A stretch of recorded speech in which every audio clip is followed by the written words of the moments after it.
Hello there everybody, and welcome back to my channel, Rover Turbo.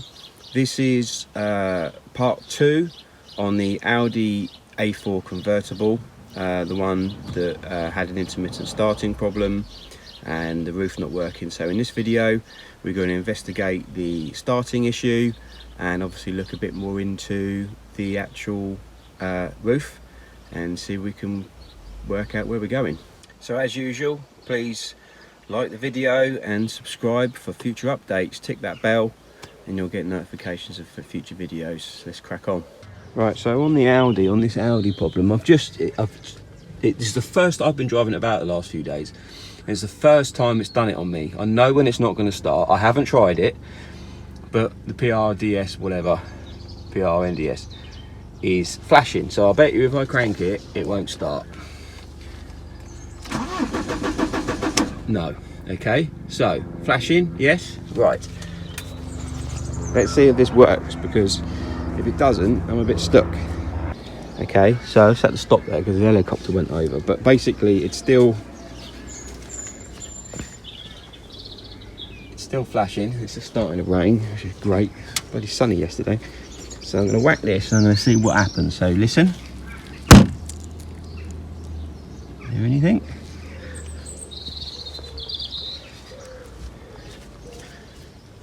Nope.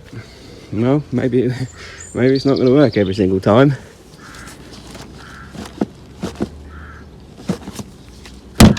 There you go. Did you hear that? I don't know whether you heard that on the video, but there was a click from over there, there was a click from over here, and there was a click from over there. So the PRNDS light now is stopped flashing, I bet you. Yep, there you go. And I bet you now it will start.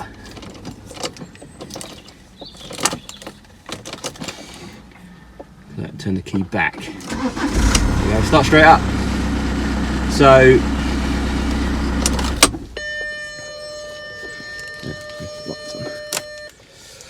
I've been doing a little bit of investigation. I have to make this quick because I'm getting wet. But what happens on these is this fills up with water. I don't know if you can really see. Oh, there you go, you can just about see that. See that little reflection on that nut down there? That's a puddle of water. And down there, you see there's water down there? And what can happen is that drains can block up and this can get full of water and it can get inside here, which is where the ECU is. This is the ECU under here. Don't think there's any relays in there or anything, but so there's got some screws in it. And there's a real awkward one you can just get to down there, but there's one behind here, so you have to take the windscreen wipers off and you have to take the skull piece off, which I haven't done as yet. And there's a plastic piece missing here as well. This isn't supposed to be, it's supposed to be a plastic piece that goes all the way across here. So just having a look at this ECU issue that I've got. So I'm just taking the wipers off. I thought it was a little puller. I'm not particularly impressed with it, to be honest with you. And it's just there's only a certain amount of levers you can get on that little bar. But it was only 10 quid. Maybe I should have bought something a little bit better. So yeah, so I'm just going to use a puller to take the wipers off, take this plastic cowling off, and then I can get to this box and have a look inside. I'm hoping it's just going to be a corroded wire or something that just needs a little bit of a clean up. So okay, so I couldn't get this off. I've tried, I've levered it, I've pried it, I don't know. I'm assuming this is just supposed to pop off, but it doesn't. I've yanked it, I've pulled it, I've levered it. So that's made my life bloody awkward. So anyway, so just by getting that windscreen wiper off, I've managed to get that up enough to get in there and remove the rear bolt, which was rusty, so that's not a good sign. And this is the ECU, but it looks like underneath you've got other stuff going on down there, so I'm going to disconnect this.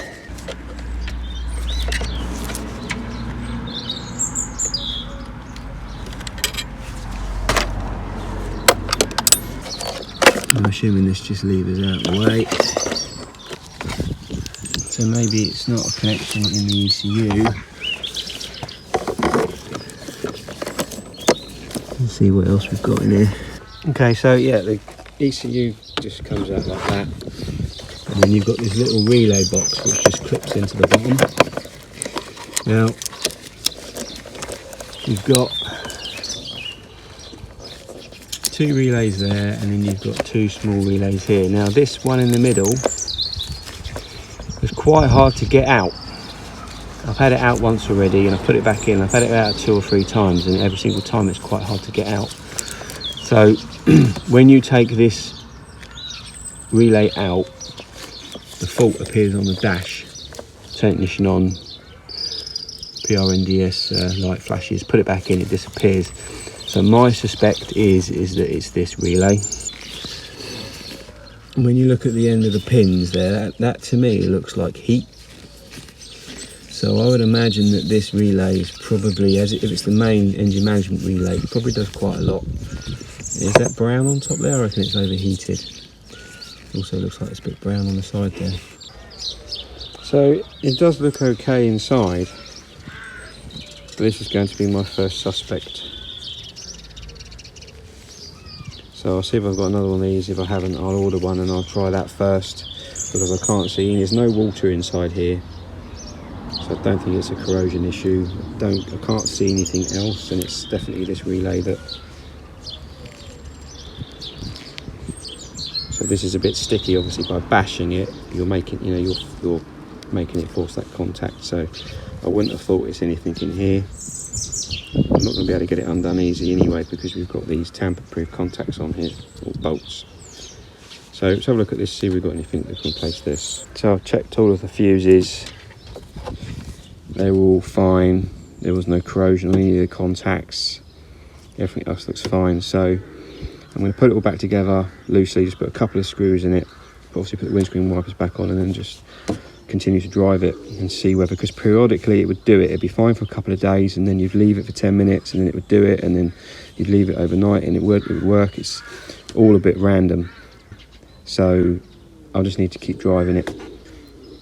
Get something, a bracket or something for the battery to bolt that down, and then look at the roof. I've also bolted the battery back down. Luckily the clamp was actually down in there, so just long Allen key down there.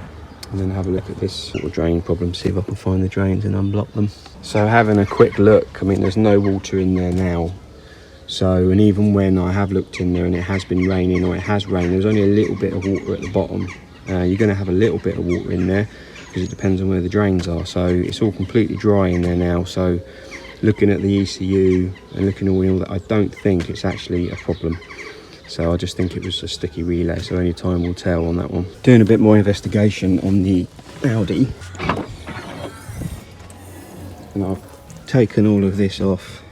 I've taken the cover that goes in there. Obviously someone's been in here before, because this wasn't plugged in, which is the 12 volt socket. But also there was this plug that was just flapping around. So I plugged it in, because what was happening before is when after I plugged this in, the windows would go down and there'd be a clunk from in here, but then nothing else would happen. You'd hear the latches move, and then when you push the button to go back up, that would latch again, and then the windows would go back up again. So since I've plugged the pump back in, exactly the same thing happened. The roof motor started working, and there was a whir, and it started to pull the roof up, and I thought, oh, it's going to work, because obviously there's a reason why someone's unplugged it. So what happened is that this started to go up, but this didn't. So it started to go up at an angle, and then it just locked out. It went to a fault and it wouldn't do anything at all. So I'm thinking, well, it's got something to do with the latches. So this piece of plastic is kind of a bit loose. I noticed inside here you've got 2 rods and a motor in the middle. Now this, wherever it's gone, this thing here is supposed to be a manual lock and unlock. which I can't seem to get to work. It sort of goes in and latches, but when you turn it, it just sort of pops out. So I'm not really sure what that's about. So after that one obviously goes onto the right hand latch on this little ball and arm, and this one, I don't know if you can see that, it's not connected. So what I've just done is I've just manually pushed this lever over, and this side of the roof has popped. And I've tried it again, but it's still not doing anything. The light's just flashing on the dash and it's not doing anything. So I'm wondering if I need to pop this ball back on here, because the latch isn't in its unlocked position. So therefore it's not going to do anything. So I'm going to try and put that ball back on, and then I'm going to try the roof again and see what happens. Right, so I've popped the ball back on, and now the roof has come unlatched. So I can imagine someone unplugged that because something was broken, and someone unplugged the motor because something was broken, but they're not going to pull that bolt off because it's not working, are they? So it's still flashing the roof. So ooh, that didn't sound very nice. Right, so that's latched, which I don't want it to be latched. Oh, the rod's come back off again. Oh, they both come off. Oh, that's interesting. Okay, let me try that again. Let me put both these rods on, push the roof down into its fully closed position, and then we'll try and re-latch it, because maybe they've been pulled off because I tried to lock it before the roof was fully shut. So let me try that. Right, so both the balls are back on, and I've closed the roof using the button, and it's pulled the latches down. So let's see what happens now when I go to open the roof. So it gets that far and it stops. Okay, so what happens is it goes to open, but the pump motor isn't kicking in. I can't hear it. If I try and manually push it, it's not doing anything at all. And then when you close it, it's latching back down, the windows are going back up.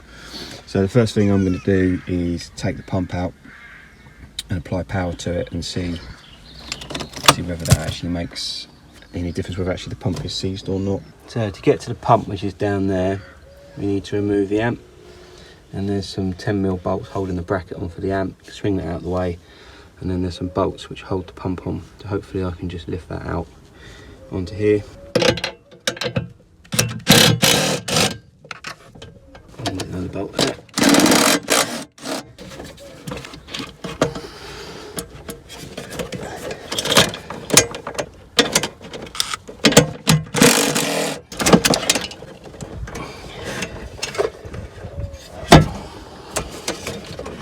So there should be some bolts down there, we'll get those out.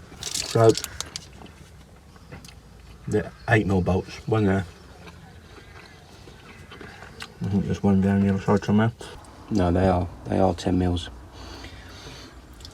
There's one there, and then there's one somewhere else.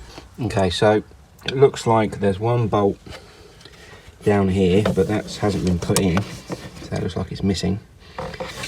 So down there, and then there's one in this back corner, but obviously someone's been in here before, which is a little worrying, because if they've already been here, why haven't they solved the problem, or did they just give up? Right, so that's 2 of the 3 bolts out, so I'm assuming this is just going to lift out.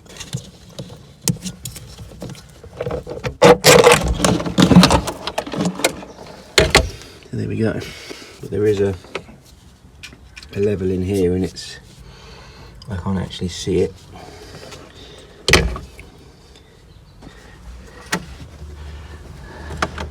So yeah, that level is quite low, isn't it? You got a max and a min. I don't think it's even on the minimum, is it? And I wouldn't explain why the pump would still try and run though, wouldn't it? Let me have a bit of a further investigation. There'll be a direct Obviously a couple of relays for reverse, forward and reverse, open and close. So these are the two, look like the two main cables, so I'll unplug that,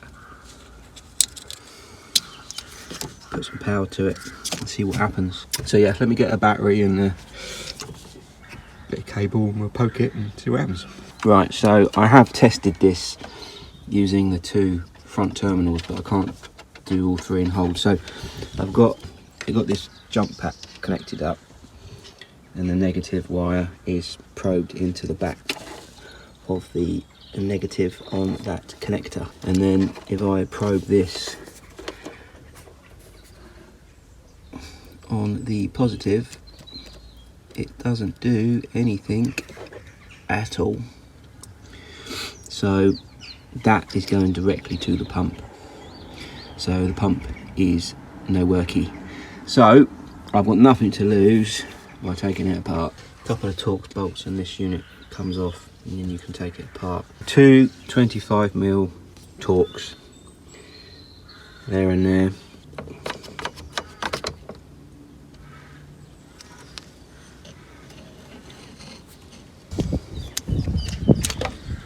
Undo those two bolts, I'll get it onto a bench. So I have marked it, so we'll go back in the same way. So these are 7mm bolts. So literally you just need to pull it apart because there's magnets in there. These, it just resists you pulling it away, but it could be that it's just dead. It does have a little, there's a little resistor or something on there, so it could be that there's something in there that's actually failed. I haven't looked at it properly yet. It seemed like to me that the brushes aren't actually making contact with the armature. I think this is the bit in the middle. I don't really know much about this stuff, but anyway, when I connect it and put the multimeter probes either side, we're getting voltage to the brushes, so it's not making contact to the armature. So I've tried to get these and sort of just push them in. So I'm assuming there's supposed to be a spring behind here, and a spring behind here. But when you push this back,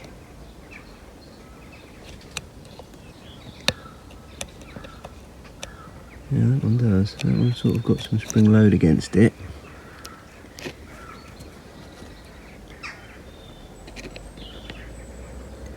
And that one sort of doesn't. It's sort of stuck. So ideally I want to pull this out and then check brushes, because they should be free to move about under, because they're pushed against under spring pressure against the armature, and it's that makes the motor move. So what I did, I don't think it's going to be a permanent solution, but it might get me to test the roof potentially. But one of the brushes in there was stuck in this housing, so the plastic cog on the other side just pulls off, and then this is press fitted into a bearing, so you have to turn it upside down, and I hit it with a hammer basically and just tapped it through, and then just worked where the brushes go, the housings, to make sure that the brushes were sliding in and out freely. So now the brushes are pushed up against the armature in the middle. So you just need to get it on, and then it just pushes on like so. So now it works. Put it all back together, plugged it in. I have powered up the pump directly and it is now running, so I was going to try the roof.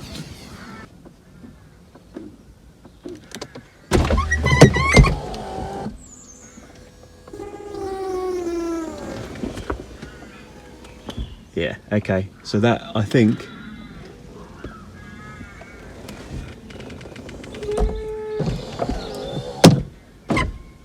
that is going to work, but I'm not going to risk it with the hydraulic fluid so low that it is in there. You could hear it struggling a little bit there.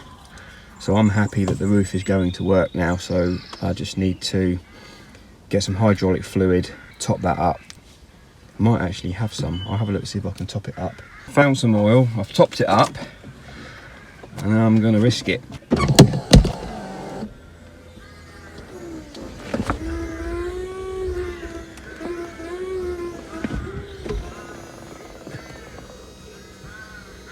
It's not very happy. It's stuck. Right, I think I'm going to give up on that for now because it's lost all of its hydraulic fluid again. Right, so there you go, that's the end of part 2 on the Audi. So the conclusion I've come to is that the pump is weak and it needs replacing. So I've ordered a new pump, that's going to be coming soon, and the part 3 is going to be me fitting the pump and obviously going along the process of hoping that that's going to solve the problem with the roof. Okay, thanks very much, I'll see you soon.